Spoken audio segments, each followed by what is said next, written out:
मैं इस समाज में कई वर्षों से दशकों से काम कर रहा हूं, इसलिए ये सभी योद्धा सजीव आकार के हैं, बिल्कुल असली सैनिकों की तरह। हजारों वर्षों से टेराकोटा सेना चुपचाप मिट्टी में खड़ी है, जिसका उद्देश्य दुनिया से छिपा हुआ है। लोग सैनिकों, घोड़ों और रथों की प्रशंसा करते थे, लेकिन कोई नहीं जानता था कि इन्हें क्यों बनाया गया था या इनके नीचे क्या रहस्य छिपे थे। अब अल्बर्ट लिन अत्याधुनिक ड्रोन LIDAR और ग्राउंड पेनेट्रेटिंग रडार का उपयोग करके सच्चाई का पता लगा रहे हैं, जिससे टेराकोटा सेना के नीचे छिपी असलियत सामने आ रही है। ये सैनिक शायद सिर्फ एक मकबरे की रक्षा नहीं कर रहे हैं, वे शायद कुछ और भी भयानक छिपा रहे हों जो 2000 वर्षों से दबा हुआ है और जिसकी खोज अभी बाकी है। आइए हमारे साथ मिलकर इसकी पड़ताल करें। जिस दिन सैन्य टुकड़ियों की जमीन का निरीक्षण किया गया, अल्बर्ट लिन टेराकोटा सेना स्थल पर खुदाई के औजार लेकर नहीं पहुंचे थे। वे सेंसर, स्कैनर, ड्रोन और कंप्यूटर लेकर आए थे। वे दुर्गम स्थानों का अध्ययन करने के लिए उन्नत तकनीक का उपयोग करने के लिए जाने जाते हैं। उनका काम अक्सर विज्ञान, इतिहास और रिमोट सेंसिंग को जोड़ता है।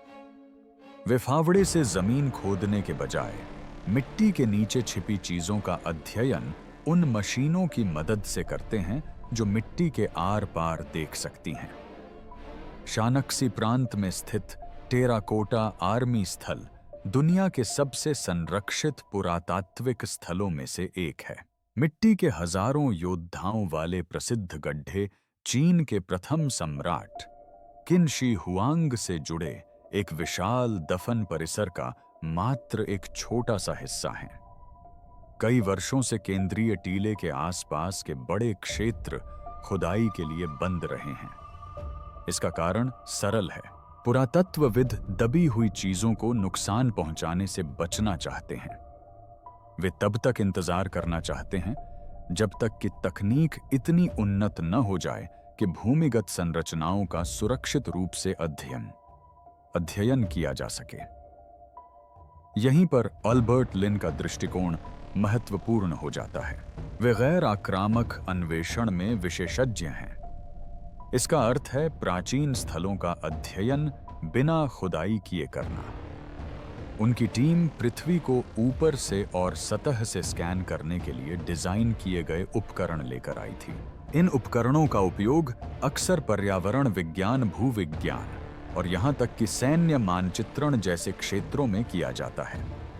इस ऐतिहासिक स्थल पर इनका उपयोग मिट्टी के नीचे छिपी आकृतियों को खोजने के लिए किया गया था। उपयोग किए गए प्रमुख उपकरणों में से एक लिडार था। लाइडर का पूरा नाम लाइट डिटेक्शन एंड रेंजिंग है। यह ड्रोन या विमान से लाखों छोटे लेजर पल्स भेजकर काम करता है। ये पल्स जमीन से टकराकर वापस लौटते हैं। एक कंप्यूटर प्रत्येक स्पंदन के वापस आने में लगने वाले समय को मापता है। इस डेटा से सतह का एक बहुत विस्तृत मानचित्र तैयार किया जाता है। लिडार जमीन के स्तर में होने वाले उन सूक्ष्म परिवर्तनों का भी पता लगा सकता है जिन्हें मानव आंखें नहीं देख सकती। यह पेड़ों, घास और ऊबड़-खाबड़ जमीन के नीचे छिपे पैटर्न को देख सकता है। एक अन्य उपकरण ग्राउंड पेनेट्रेटिंग रडार था।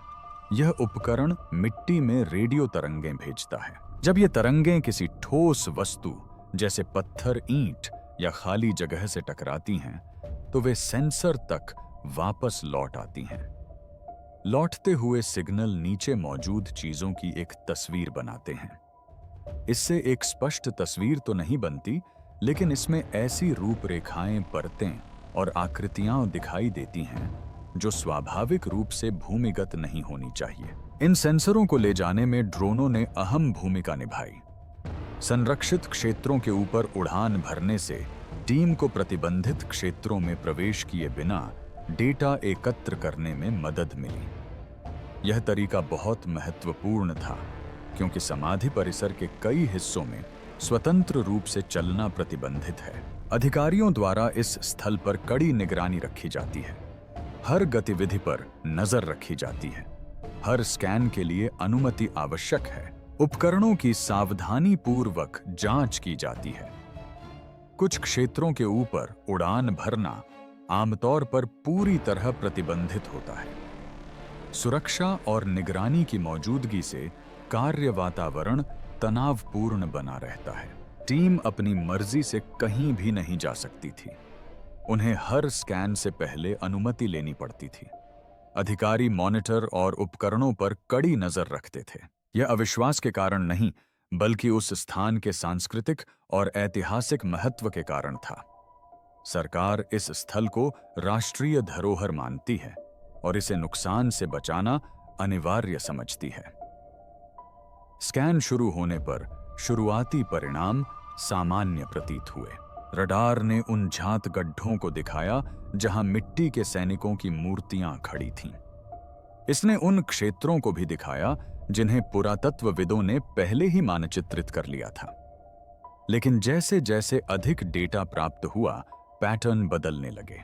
ऐसी आकृतियां दिखाई दीं जो किसी भी आधिकारिक मानचित्र पर नहीं थीं। सीधी रेखाएं उन स्थानों पर बनी जहां दीवारों के होने का कोई अनुमान नहीं था। गहरी ऊर्ध्वाधर संरचनाएं उन स्थानों पर दिखाई दीं जहां पहले कभी खुदाई नहीं हुई थी। ये प्राकृतिक संरचनाएं नहीं थीं। प्राकृतिक मिट्टी की परतें आमतौर पर असमान और अनियमित होती हैं। रडार छवियों में स्पष्ट किनारे और दोहराए जाने वाले पैटर्न दिखाई दिए। कुछ क्षेत्र लंबी दबी हुई गलियों जैसे दिखते थे। अन्य क्षेत्र बड़े खाली कक्षों जैसे दिखते थे। साथ ही कुछ संकरे शाफ्ट भी थे जो सीधे धरती में नीचे जाते थे। ये गड्ढे आगंतुकों के लिए खुले सैनिक गड्ढों से कहीं अधिक गहरे थे। टीम ने इन छवियों की तुलना ऐतिहासिक स्थल के नक्शों से की। आकृतियां किसी भी रिकॉर्ड से मेल नहीं खाती थीं। इससे गंभीर सवाल खड़े हो गए। यदि ये संरचनाएं वास्तविक थीं, तो इनसे संकेत मिलता है कि भूमिगत परिसर पहले की समझ से कहीं अधिक विशाल था। प्रसिद्ध सैन्य गड्ढे शायद एक बहुत बड़ी योजना का मात्र एक छोटा सा हिस्सा हों। लिडार मानचित्रों ने रहस्य को और गहरा कर दिया। ऊपर से देखने पर जमीन सामान्य दिखती थी, लेकिन लेजर डेटा से विश्लेषण करने पर भूभाग में सूक्ष्म आकृतियां उभरने लगीं। मिट्टी में हल्के उभार और गड्ढों से बनी आकृतियां देखने में मानव निर्मित लगती थीं। समतल जमीन के नीचे बड़े आयताकार स्थान दिखाई देते थे। लंबी रेखाएं क्षेत्र के दूर दराज के हिस्सों को जोड़ती थीं, मानो कमरों या सुरंगों को आपस में जोड़ रही हों। रडार और लिडार से प्राप्त डेटा में समानता दिखने लगी। जब दो अलग अलग प्रौद्योगिकियां समान पैटर्न दिखाती हैं, तो परिणामों पर भरोसा बढ़ जाता है। तो अगर स्कैन उन दीवारों को उजागर कर रहे थे जिन्हें किसी नक्शे में कभी नहीं दिखाया गया था, तो आखिर 2000 वर्षों से सेना के नीचे क्या छिपा हुआ था? यह सेना कभी मुख्य आकर्षण बनने के लिए नहीं बनाई गई थी। टेराकोटा सेना को अक्सर स्थल के मुख्य आश्चर्य के रूप में प्रस्तुत किया जाता है। आगंतुक युद्ध संरचना में खड़े मिट्टी के सैनिकों की लंबी कतारें देखते हैं। ये मूर्तियां वास्तविक आकार की हैं। हर चेहरा अलग है, हर मुद्रा अनूठी है। यहाँ पैदल सैनिक, तीरंदाज अधिकारी, घोड़े और लकड़ी के रथ हैं जो कभी कांसे की साज सज्जा के साथ खड़े थे। इसका विशाल आकार देखकर मन अभिभूत हो जाता है। यह मानना आसान है कि इस सेना का निर्माण ही इस समाधि परिसर का एकमात्र उद्देश्य है। हालांकि जब विशेषज्ञ पूरे क्षेत्र की संरचना का अध्ययन करते हैं, तो एक अलग ही तस्वीर सामने आती है। सेना के गड्ढे समाधि टीले के केंद्र में स्थित नहीं हैं। वे सम्राट के मुख्य मकबरे के पूर्व में स्थित हैं। यह स्थिति महत्वपूर्ण है। ऐतिहासिक अभिलेखों से पता चलता है कि सम्राट के पुराने प्रतिद्वंद्वी राज्य पूर्व दिशा में स्थित थे। सैनिकों को उस दिशा में तैनात करना एक प्रतीकात्मक रक्षात्मक रेखा का संकेत देता है। मृत्यु के समय भी सम्राट को इस प्रकार रखा गया था मानो वह अपने पूर्व शत्रुओं से स्वयं की रक्षा कर रहा हो। इन गड्ढों में हजारों योद्धाओं के अवशेष मिले हैं। समय के साथ साथ मिट्टी के घोड़ों और रथों सहित कई और आकृतियां भी मिली हैं। सैनिकों के साथ तलवारें, भाले, धनुष के हिस्से और तीर के नोक जैसे कांस्य हथियार भी मिले हैं। परीक्षणों से पता चलता है कि दफनाए जाने के समय इनमें से कई हथियार असली और धारदार थे। पास के गड्ढों में कलाबाजों, अधिकारियों और संगीतकारों की आकृतियां भी मिली हैं। मिट्टी के अस्तबल भी हैं जिनमें घोड़ों की सावधानी पूर्वक गढ़ी गई मूर्तियां हैं। यहाँ कांसे से बनी चिड़ियाएं हैं। यहाँ ऐसे औजार हैं जो दैनिक जीवन को दर्शाते हैं। वस्तुओं की यह विस्तृत श्रृंखला कुछ महत्वपूर्ण बात दर्शाती है। यह स्थल केवल सेना के लिए ही नहीं बनाया गया था। इसे एक पूर्ण कार्यशील दुनिया का प्रतिनिधित्व करने के लिए बनाया गया था। सम्राट ने परलोक की तैयारी केवल पहरेदारों के भरोसे नहीं की थी। उन्होंने सरकार, मनोरंजन, परिवहन और श्रम के प्रतीक तैयार किए। इससे यह संकेत मिलता है कि उन्होंने अपने साम्राज्य की संरचना को जमीन के नीचे पुनः स्थापित करने का प्रयास किया था। झात गड्ढों के बीच बड़े बड़े खाली स्थान मौजूद हैं। ये खुले क्षेत्र संयोगवश खाली नहीं हैं। पुरातात्विक सर्वेक्षणों से पता चलता है कि दफन परिसर बहुत बड़े क्षेत्र में फैला हुआ है। इसका केवल एक छोटा सा हिस्सा ही उत्खनित किया गया है। सम्राट का मुख्य मकबरा अभी तक खोला नहीं गया है। इसके आसपास समय के साथ कई सहायक गड्ढे और संरचनाएं खोजी गई हैं। कुछ में मूर्तियां मिली हैं। अन्य कक्षों में पशुओं के अवशेष, कांसे की वस्तुएं या खाली कमरे हैं। जब पूरे ढांचे को एक साथ देखा जाता है तो यह एक सुनियोजित भूमिगत शहर जैसा प्रतीत होता है। सैनिक एक बाहरी सीमा पर खड़े दिखाई देते हैं। इन्हें गतिविधि के केंद्र के बजाय एक द्वार या परिधि की तरह स्थापित किया गया है। मुख्य मकबरा इस व्यवस्था के भीतर गहराई में स्थित है, जो स्थान और दूरी की परतों द्वारा संरक्षित है। यह पैटर्न एक दिलचस्प विचार को जन्म देता है, जिस पर कई शोधकर्ता चर्चा करते हैं। सेना को संभवतः एक दृश्य परत के रूप में डिजाइन किया गया था, जिसका उद्देश्य ध्यान आकर्षित करना था, जबकि परिसर के सबसे महत्वपूर्ण हिस्से भीतर की ओर स्थित थे। सावधानी पूर्वक योजना से पता चलता है कि सम्राट केवल सुरक्षा को लेकर ही चिंतित नहीं थे। वे परलोक में व्यवस्था, शक्ति और नियंत्रण को पुनः स्थापित करने के बारे में भी चिंतित थे। प्राचीन चीन के ऐतिहासिक लेखों में वर्णित है कि किन शी हुआंग ने अपने पूरे जीवन अमृता की खोज में बिताया। उन्होंने जादुई पदार्थों की खोज में मिशन भेजे। उन्होंने बड़े पैमाने पर निर्माण परियोजनाओं का आदेश दिया। वह मृत्यु के बाद के जीवन की तैयारी में दृढ़ विश्वास रखते थे। जब इस विश्वास को समाधि स्थल की संरचना से जोड़ा जाता है, तो यह इस विचार का समर्थन करता है कि परिसर केवल एक कब्र से कहीं अधिक था। यह शासन की निरंतरता का प्रतीक था। लेकिन यदि सेना केवल प्रवेश द्वार थी, तो वास्तव में वह किसकी या किस चीज की रक्षा कर रही थी?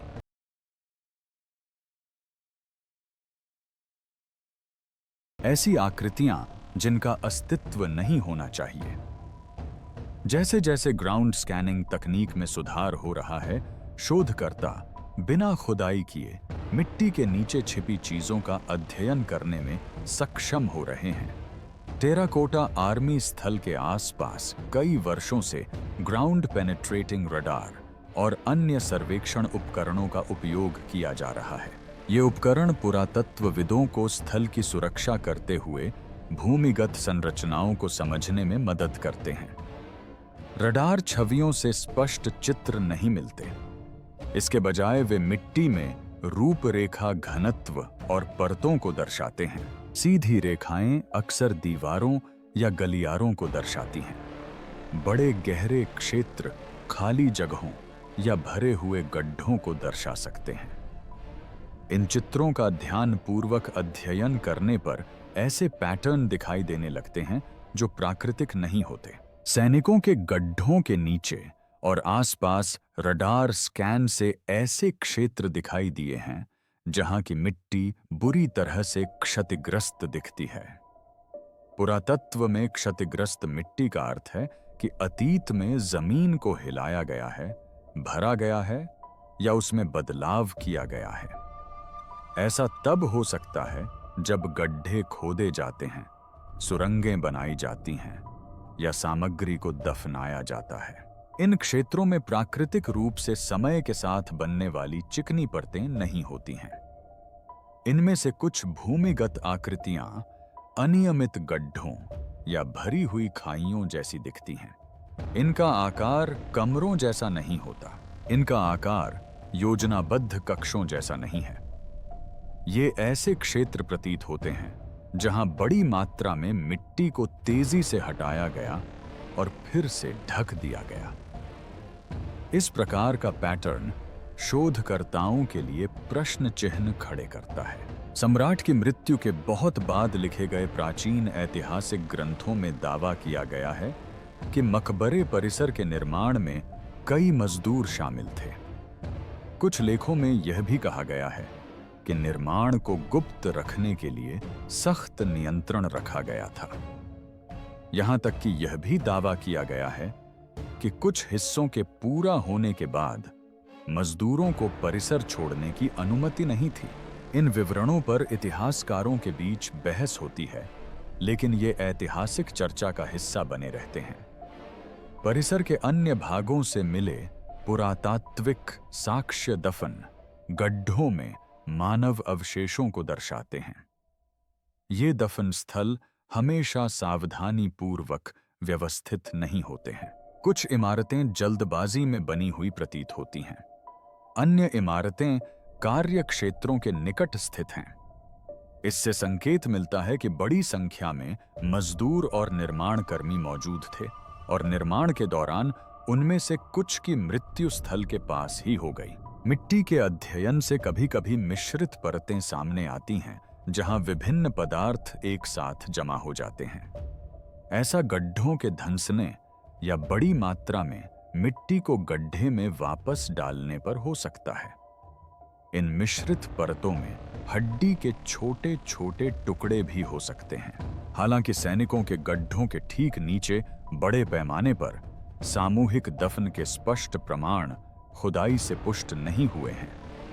अधिकांश साक्ष्य स्कैन में देखे गए पैटर्न और परिसर के आसपास के क्षेत्रों में हुई खोजों से प्राप्त हुए हैं। व्यापक कब्रिस्तान के कुछ स्थानों पर पुरातत्वविदों को ऐसे कंकाल मिले हैं जिन पर शारीरिक बंधन के निशान दिखाई देते हैं। इससे संकेत मिलता है कि निर्माण कार्य के दौरान कैदियों या जबरन मजदूरों का इस्तेमाल किया गया होगा। किन राजवंश अपने कठोर कानूनों और सख्त सजाओं के लिए जाना जाता था। उस समय कैदियों से काम करवाना आम बात थी। ये निष्कर्ष एक चिंताजनक तस्वीर पेश करते हैं। इतने विशाल दफन परिसर के निर्माण के लिए भारी मानवीय श्रम की आवश्यकता थी। रडार छवियों में मिट्टी में गड़बड़ी दिखाई देती है, जो भूमिगत रूप से तीव्र गतिविधि का संकेत देती है। ऐतिहासिक लेखों के साथ संयुक्त रूप से देखने पर यह संभावना बनती है कि इस परियोजना के निर्माण के दौरान कई लोगों को कष्ट सहना पड़ा होगा। भूमिगत संरचनाओं के ढह चुके हिस्से भी पाए गए हैं। छतें गिरने से मिट्टी में अनियमित पैटर्न बन जाते हैं। रडार स्कैन में ये पैटर्न टूटी हुई परतों और बिखरे हुए पदार्थों के रूप में दिखाई देते हैं। ऐसी विशेषताओं से संकेत मिलता है कि भूमिगत नेटवर्क के कुछ हिस्से बहुत पहले ही खराब हो गए होंगे और उनकी मरम्मत कभी नहीं की गई। स्कैन में दिखाई देने वाली आकृतियां किसी संगठित संरचना जैसी नहीं लगती। ये इलाके भारी मानवीय गतिविधियों से भरे हुए थे, जिसके बाद अचानक शव दफना दिए गए। अगर हजारों मजदूर सैनिकों के पैरों तले कुचलकर खामोश हो गए, तो वे अपने साथ कौन से रहस्य छिपाकर मरने के लिए मजबूर हुए।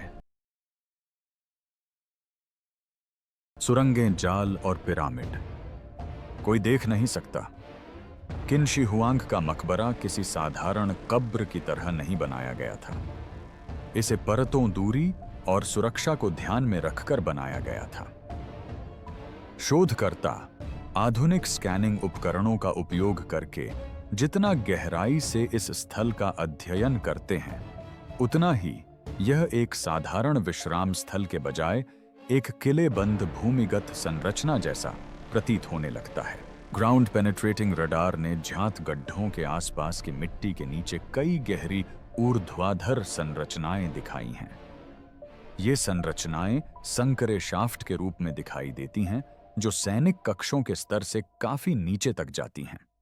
ये खुदाई वाले क्षेत्रों की तुलना में कहीं अधिक गहरी हैं, जो आगंतुकों के लिए खुले हैं। इस प्रकार की सुरंगें प्राकृतिक नहीं हैं। ये योजनाबद्ध तरीके से की गई नियंत्रित खुदाई का संकेत देती हैं।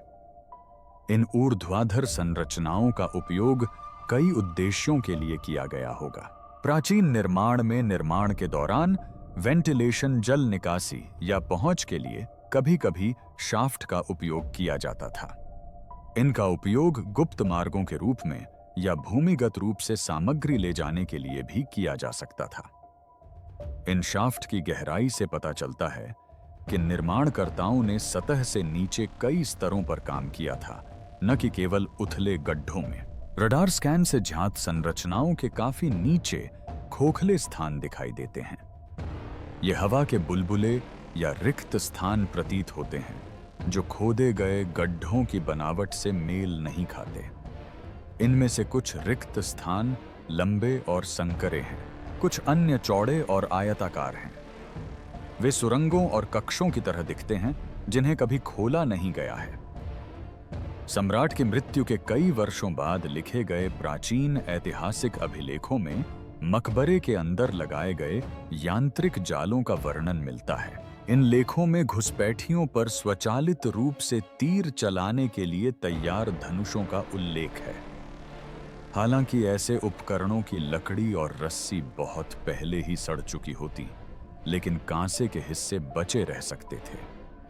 मकबरे में प्रवेश किए बिना इन कहानियों की पुष्टि नहीं की जा सकती, लेकिन ये दर्शाती हैं कि रक्षात्मक सोच मकबरे की संरचना का एक हिस्सा थी। जाल बिछाने का विचार स्कैन में दिखाई देने वाले समग्र पैटर्न से मेल खाता है। यह समाधि परिसर केवल सम्राट के सम्मान के लिए नहीं बनाया गया था, बल्कि लोगों को अंदर आने से रोकने के लिए भी बनाया गया था। सुरक्षा को स्थल की संरचना में ही समाहित किया गया था। मिट्टी की परतें, छिपे हुए स्थान और गहरी संरचनाएं सभी सुरक्षा पर केंद्रित योजना की ओर इशारा करती हैं। लिडार मैपिंग ने एक और दिलचस्प जानकारी जोड़ी है। जब टीले के आसपास की भूमि के लेजर स्कैन का विश्लेषण किया जाता है, तो भूभाग में सूक्ष्म आकृतियां दिखाई देती हैं। ये आकृतियां जमीन पर खड़े होने पर आंखों से दिखाई नहीं देती। सतह चिकनी और प्राकृतिक प्रतीत होती है, लेकिन डिजिटल मानचित्र में मिट्टी के नीचे एक विशाल सीढ़ी नुमा संरचना उभरती है। इस आकृति को अक्सर ठोस मिट्टी से बने पिरामिड के समान बताया जाता है। यह मुख्य दफन टीले के नीचे स्थित है और इसके ऊपर बिछाई गई मिट्टी की परतों से ढकी हुई है। प्राचीन चीन में ठोस मिट्टी एक आम निर्माण सामग्री थी। यह मजबूत, स्थिर और आसानी से बड़े आकार में ढाली जा सकती थी। मकबरे के नीचे एक ठोस संरचना बनाने से सुरक्षा की एक अतिरिक्त परत जुड़ जाती। यह दबी हुई संरचना इस बात का संकेत देती है कि सम्राट का मकबरा सीधे जमीन में नहीं बनाया गया था। इसके बजाय इसे एक सावधानीपूर्वक गढ़ी गई नींव के ऊपर स्थापित किया गया होगा। इस नींव के कारण भीतरी कक्षों तक पहुंचना कठिन हो जाता होगा। इससे केंद्रीय क्षेत्र अधिक मजबूत हो जाएगा और समय के साथ इसके ढहने की संभावना कम हो जाएगी। इस छिपे हुए ढांचे की उपस्थिति ही इस विचार का समर्थन करती है कि दफन स्थल को कई स्तरों की सुरक्षा व्यवस्था के साथ बनाया गया था। केंद्र तक पहुंचने की कोशिश करने वाले किसी भी व्यक्ति को मिट्टी की परतों, रिक्त स्थानों और संभवतः जालों से होकर गुजरना पड़ता। यह संरचना किसी कब्र से ज्यादा एक बंद किले जैसी दिखने लगती है। अज्ञात सुरंगें और गहरे गड्ढे इस भावना को और भी पुख्ता करते हैं। यदि ये संरचनाएं वास्तव में आपस में जुड़ी हुई हैं, तो हो सकता है कि ये स्थल के नीचे एक ऐसा जाल बनाती हों जिसका अभी तक पूरी तरह से अन्वेषण नहीं हुआ है। यह सारी सुरक्षा व्यवस्था मजदूरों के लिए नहीं बनाई गई थी। यह सम्राट के लिए कहीं अधिक व्यक्तिगत उद्देश्य से बनाई गई थी। छिपे हुए गड्ढे में राजकुमार।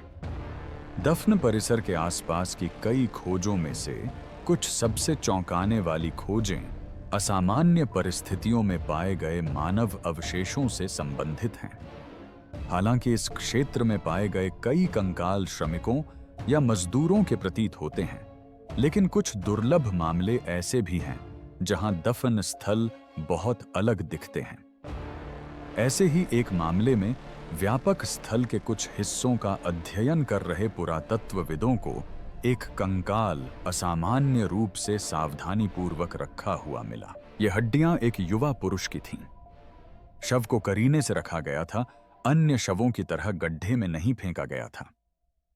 आसपास कुछ ऐसी वस्तुएं थीं जिनसे उच्च सामाजिक स्थिति का संकेत मिलता था। दफन स्थल भी अधिकांश श्रमिक कब्रों की तुलना में अधिक गहरा था। सबसे चौंकाने वाली बात खोपड़ी में धंसा हुआ कांसे का तीर का नोक था। यह चोट आकस्मिक नहीं थी। इससे स्पष्ट होता है कि व्यक्ति की मृत्यु जानबूझकर की गई हिंसा के कारण हुई है। शव को जिस सावधानी से रखा गया है, उससे संकेत मिलता है कि यह कोई सामान्य हत्या नहीं थी।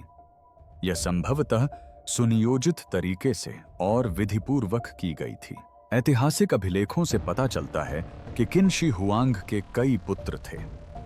उनकी मृत्यु के बाद सिंहासन का हस्तांतरण शांतिपूर्वक नहीं हुआ। उनका दूसरा पुत्र सम्राट बना और प्राचीन ग्रंथों में शाही परिवार के भीतर राजनीतिक संघर्षों का वर्णन मिलता है। कुछ अभिलेखों में उल्लेख है कि कई भाई बहन बिना किसी स्पष्ट कारण के इतिहास से गायब हो गए। इस संदर्भ के आधार पर कुछ इतिहासकार इस असामान्य दफन को किसी शाही पीड़ित के रूप में देखते हैं। कब्र की सावधानीपूर्वक व्यवस्था, उसकी गहराई और उसमें मिली बहुमूल्य वस्तुओं से संकेत मिलता है कि यह व्यक्ति कोई साधारण मजदूर या कैदी नहीं था। वह शायद कोई महत्वपूर्ण व्यक्ति रहा होगा। एक सिद्धांत यह है कि यह व्यक्ति सत्ता संघर्ष के दौरान हटाया गया कोई राजकुमार था। प्राचीन शाही दरबारों में संभावित प्रतिद्वंद्वियों को हटाना एक प्रचलित प्रथा थी। यदि सम्राट का कोई पुत्र नए शासक के लिए खतरा बनता, तो उसे चुपचाप मृत्युदंड देकर परिसर के भीतर किसी गुप्त स्थान पर दफनाया जा सकता था। एक अन्य सिद्धांत मृत्यु के बाद सुरक्षा से संबंधित प्राचीन मान्यताओं से जुड़ा है। कुछ संस्कृतियों में महत्वपूर्ण व्यक्तियों की मृत्यु के बाद भी सुरक्षा सुनिश्चित करने के लिए अनुष्ठानिक बलिदान की प्रथा प्रचलित थी। इस दृष्टिकोण से सम्राट की समाधि के शाश्वत संरक्षक के रूप में सेवा करने के लिए शाही परिवार के किसी सदस्य की हत्या की गई हो सकती है। यदि शाही रक्त को भी गुप्त रूप से दफनाया गया था, तो लिखित अभिलेख सम्राट के वास्तविक स्वभाव के बारे में क्या कहते हैं? वे ग्रंथ जो किसी स्वीकारोक्ति की तरह लगते हैं। किन शी हुआंग के बारे में जो कुछ भी ज्ञात है, उसका अधिकांश भाग समाधि से प्राप्त नहीं होता है। यह प्राचीन लेखों से लिया गया है जो उनकी मृत्यु के बहुत बाद तक बचे रहे। ये लेख बांस की पट्टियों पर लिखे गए थे और बाद में ऐतिहासिक पुस्तकों में प्रतिलिपि किए गए। इनमें सम्राट के शासन, उनकी नीतियों और उनके भय का वर्णन है। इन ग्रंथों का अध्ययन समाधि स्थल के साथ करने पर एक ऐसे शासक का मनोवैज्ञानिक चित्र उभरता है जो नियंत्रण, वफादारी और अमरता को लेकर अत्यंत चिंतित था। इन अभिलेखों में सबसे चर्चित घटनाओं में से एक विद्वानों को दी जाने वाली सजा है। ऐतिहासिक वृत्तांतों में वर्णित है कि सम्राट के विचारों से असहमत होने पर कितने ही विद्वानों को मृत्युदंड दिया गया या जिंदा दफना दिया गया। यह कृत्य ज्ञान पर नियंत्रण स्थापित करने और विरोधी विचारों को मिटाने के उनके प्रयासों से जुड़ा था। उन्होंने पूर्ववर्ती परंपराओं की पुस्तकों को नष्ट करने का आदेश दिया। इसका उद्देश्य उन विचारों को मिटाना था जो उनकी सत्ता को चुनौती देते थे और अपने शासन के अंतर्गत चिंतन को एक रूप करना था। इन कार्यों से एक ऐसे शासक का पता चलता है जो आलोचना से डरता था। वह वैकल्पिक शिक्षाओं को जीवित नहीं रखना चाहता था। वह सत्य का एक ऐसा संस्करण चाहता था जो उसकी सत्ता का समर्थन करे। यह सोच उनके समाधि परिसर के निर्माण के दौरान गोपनीयता और कड़ी निगरानी के महत्व को समझने में सहायक होती है। श्रमिकों, इंजीनियरों और निर्माणकर्ताओं पर कड़ी निगरानी रखी जाती थी ताकि कोई भी जानकारी लीक न हो सके। प्राचीन ग्रंथों में यह भी वर्णित है कि सम्राट अमृता प्राप्त करने का तरीका खोजने के लिए कितने जुनूनी थे। उन्होंने अमृतत्व के झाता वाले पौराणिक द्वीपों की खोज में लोगों के समूह को लंबी समुद्री यात्राओं पर भेजा। इन अभियानों में कई युवा पुरुष और महिलाएं शामिल थे, लेकिन वे कभी वापस नहीं लौटे। कुछ इतिहासकारों का मानना है कि ये यात्राएं असफल रहीं। कुछ अन्य लोगों का मानना है कि ये रचनाएं सम्राट की मृत्यु के बाद जीवन की खोज का हिस्सा थीं। इन लेखों में बताया गया है कि कैसे उन्होंने उन रसायन शास्त्रियों और चिकित्सकों पर भरोसा किया जिन्होंने जादुई पदार्थों का वादा किया था। इनमें से कई पदार्थों में पारा मौजूद था। उस समय पारा को जीवनदायी माना जाता था। इसी मान्यता के कारण मकबरे के वर्णन में पारा का उल्लेख मिलता है और टीले के आसपास की मिट्टी के परीक्षणों में इस धातु की उच्च मात्रा पाई जाती है। कुछ प्राचीन अभिलेखों में एक गुप्त कक्ष का उल्लेख है जो धन संपत्ति से भरा हुआ था और खतरनाक पदार्थों से सुरक्षित था। इन लेखों में मकबरे के भीतरी भाग को साम्राज्य के आदर्श के रूप में वर्णित किया गया है, जिसमें तरल धातु से बनी बहती नदियां भी शामिल हैं। इन लेखों में काव्यात्मक भाषा का प्रयोग किया गया है, लेकिन आधुनिक मृदा अध्ययन इस बात का समर्थन करते हैं कि मकबरे के अंदर बड़ी मात्रा में पारा रखा गया था। इन लेखों में सम्राट के दरबार में व्याप्त भय का भी उल्लेख है। उनके साथ मिलकर काम करने वाले निर्माणकर्ताओं और अधिकारियों को छोटी-मोटी गलतियों के लिए भी दंडित किया जा सकता था। किन राजवंश के सख्त कानूनों के अनुसार मामूली गलतियों के लिए भी कड़ी सजा दी जा सकती थी। संभवतः इसी भय के माहौल ने समाधि स्थल के निर्माण को प्रभावित किया होगा। इन ऐतिहासिक वृत्तांतों को एक साथ पढ़ने से यह पता चलता है कि मिट्टी की सेना केवल वफादारी और सम्मान का प्रतीक नहीं हो सकती, बल्कि यह सम्राट की मृत्यु के बाद भी हर चीज पर नियंत्रण रखने की इच्छा का प्रतीक हो सकती है। सैनिक व्यवस्था, अनुशासन और शक्ति के प्रतीक के रूप में खड़े हैं। इन्हें एकदम सटीक ढंग से बाहर की ओर मुख करके व्यवस्थित किया गया है, मानो ये किसी खतरे से रक्षा कर रहे हों। यह समाधि परिसर सम्राट की मनस्थिति की भौतिक अभिव्यक्ति प्रतीत होता है। विद्रोह का उनका भय, एकता की उनकी ऊंची इच्छा और अमृता के प्रति उनका जुनून, ये सभी इस डिजाइन में झलकते हैं। इन ग्रंथों में सेना का प्रत्यक्ष वर्णन नहीं है, बल्कि उस व्यक्ति का वर्णन है जिसने इसके गठन का आदेश दिया था। ये ग्रंथ जहरीली नदियों के बारे में चेतावनी देते हैं और यह पृथ्वी पर सबसे खतरनाक स्थान की ओर ले जाता है जिसे आज तक किसी ने नहीं खोला है।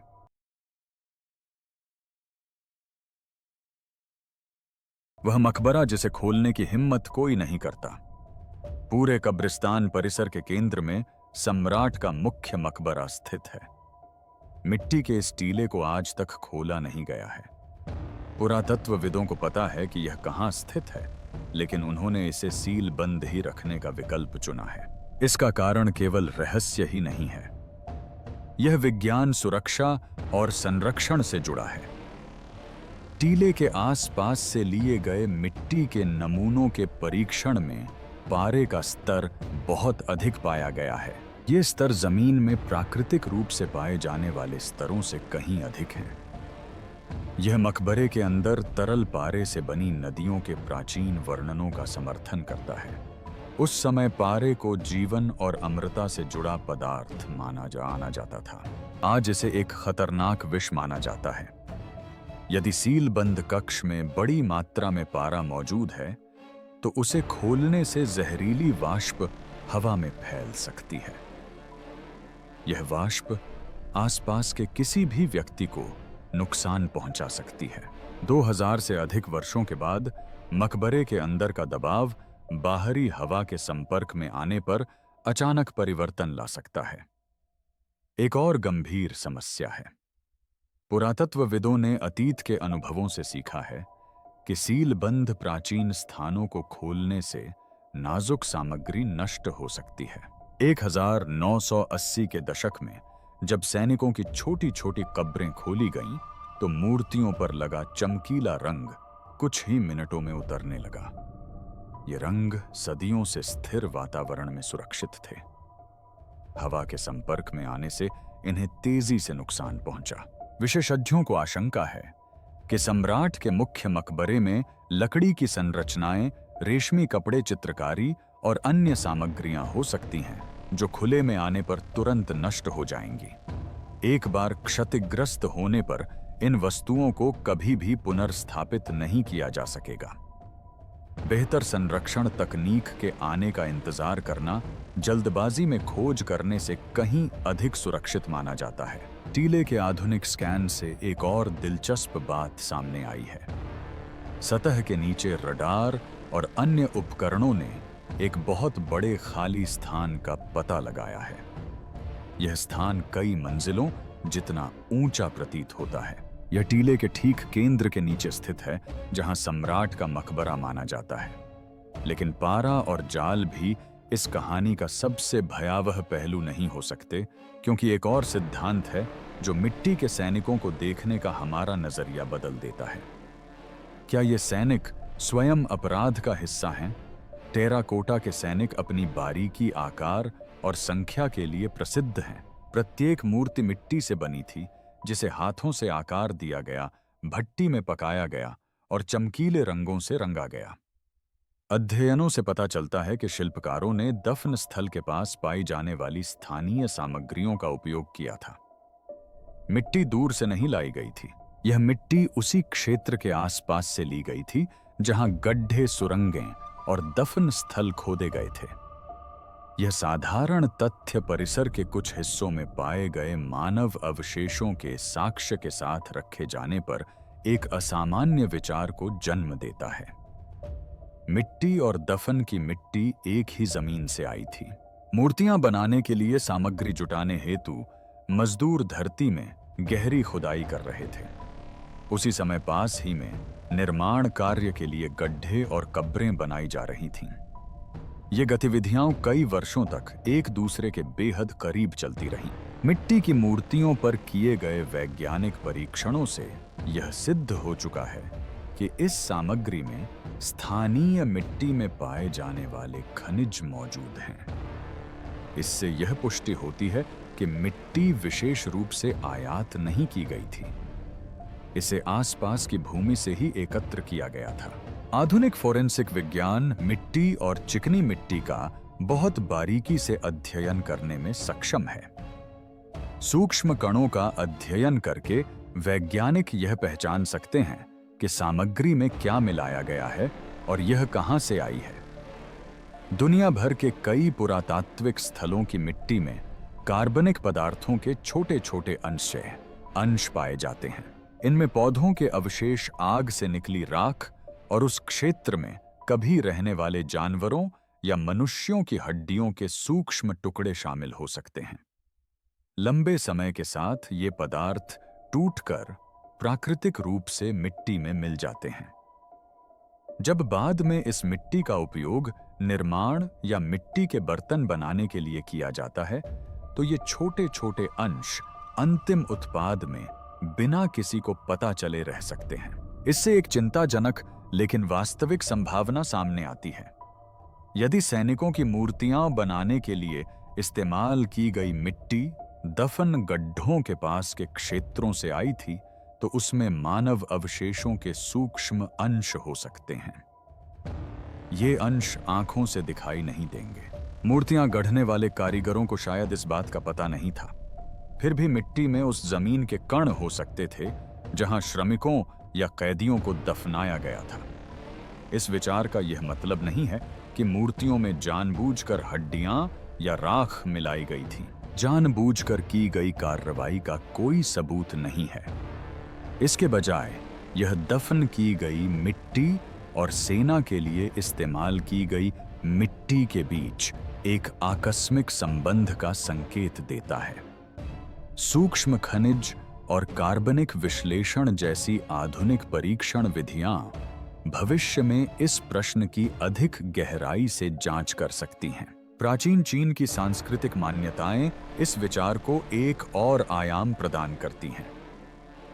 कई परंपराओं में यह धारणा थी कि आत्मा और भौतिक वस्तुएं आपस में घनिष्ठ रूप से जुड़ी हुई हैं।